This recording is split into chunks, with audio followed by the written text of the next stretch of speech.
సాయికృష్ణ కేసులో మాజీ సీఐ నాగరాజును 8 రోజుల పాటు సిట్ కస్టడీకి కోర్టు అనుమతించింది.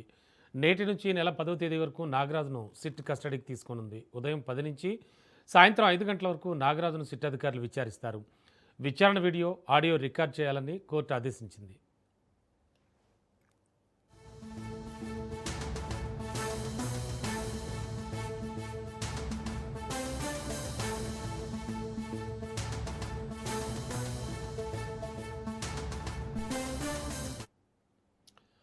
సాయికృష్ణ కేసులో మాజీ సీఐ నాగరాజును 8 రోజుల పాటు సిట్ కస్టడీ కోర్టు అనుమతించింది. నేటి నుంచి నెల 10 వరకు నాగరాజును సిట్ కస్టడీకి తీసుకోనుంది. ఉదయం 10 నుంచి సాయంత్రం 5 గంటల వరకు నాగరాజును సిట్ అధికారులు విచారిస్తారు.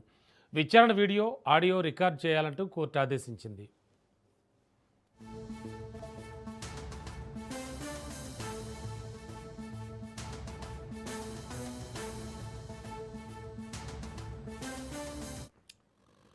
ఇదే అంశానికి సంబంధించి లేటెస్ట్ ఇన్ఫో అందించడానికి మా కరెస్పాండెంట్ రమేష్ సిద్ధంగా ఉన్నారు. రమేష్, ఇవాళ నుంచి కస్టడీకి అనుమతి ఇచ్చారంటున్నారు.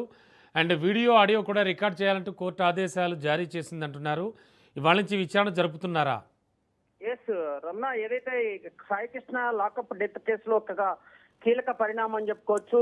ఏదైతే సిఐ నాగరాజు రాజమండ్రి సెంట్రల్ జైల్లో రిమాండ్ ఖైదీగా ఉన్నటువంటి నేపథ్యంలో అటు సిట్ కస్టడీ పిటిషన్ న్యాయమూర్తి కూడా 8 రోజులు అనుమతి ఇచ్చారు. ఈ అనుమతికి సంబంధించి కూడా ఈ రోజు విచారణ ప్రారంభమయ్యేటువంటి అవకాశం ఉంది. అయితే ఆ కీలక పరిణామాలు అని చెప్పుకోవచ్చు. ఎందుకంటే సాయికృష్ణ కేసుకు సంబంధించి 3 అంశాలు మనం చెప్పుకోవచ్చు. ఏదైతే తల్లి ఆరోపిస్తున్నటువంటి మార్కాపురంలో అరెస్ట్ చేసినటువంటి అంశం కానీ, అదేవిధంగా చిత్రహింసలకు గురి చేసి లాకప్ డెత్ జరిగిందనేటువంటి అంశం కానీ, అటు సాయికృష్ణకు సంబంధించినటువంటి డెడ్ బాడీని మాయించేటు, ఈ 3 అంశాలే సిట్ ముందు ప్రధానంగా ఉన్నటువంటి పరిస్థితి. ఈ 3 అంశాలకు సంబంధించి కూడా ఈ రోజు నాగరాజుని సిట్ బృందం విచారించేటువంటి అవకాశం ఉంది.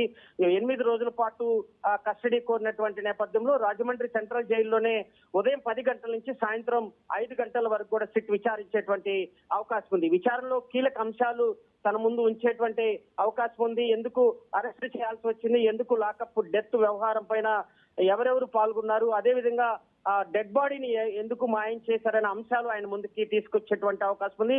న్యాయమూర్తి చాలా స్పష్టంగా చెప్పారు. ఏదైతే విచారణలో అటు నాగరాజ్ తరపున న్యాయవాది, అదేవిధంగా అటు ఆడియో, వీడియో 2 రికార్డ్ చేయాలంటూ కూడా అటు న్యాయమూర్తి ఆదేశాలు ఇచ్చినటువంటి నేపథ్యంలో 8 రోజుల పాటు కీలక అంశాలు ఆయన ముందు ఉంచేటువంటి అవకాశం ఉంది. ఆయన నుంచి ఎలాంటి సమాధానాలు రాబడతారనేది కూడా చూడాల్సి ఉంది. అంటే ఇప్పటి వరకు 6 ఈ కేసులో ఇప్పటికే రిమాండ్ గా విధించినటువంటి నేపథ్యంలో వారు ఇచ్చినటువంటి వాంగ్మూలానికి సంబంధించి కీలక అంశాలు సిఐ నాగరాజ్ ముందు ఉంచేటువంటి అవకాశం ఉంది. ఎందుకంటే ఇప్పటికే అటు పోలీసు సిబ్బంది చాలా క్లియర్ గా చెప్పారు, పూర్తి స్థాయిలో నాగరాజు హస్తం ఉందంటూ కూడా వివరించినటువంటి నేపథ్యంలో, అదేవిధంగా రిమాండ్ రిపోర్ట్ లో సిట్ చాలా కీలకంగా ఈ 3 అంశాలు లేవనెత్తింది.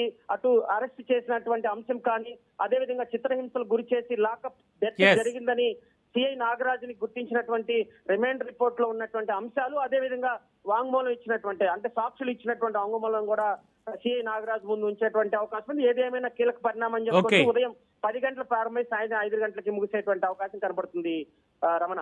Okay Ramesh, thank you.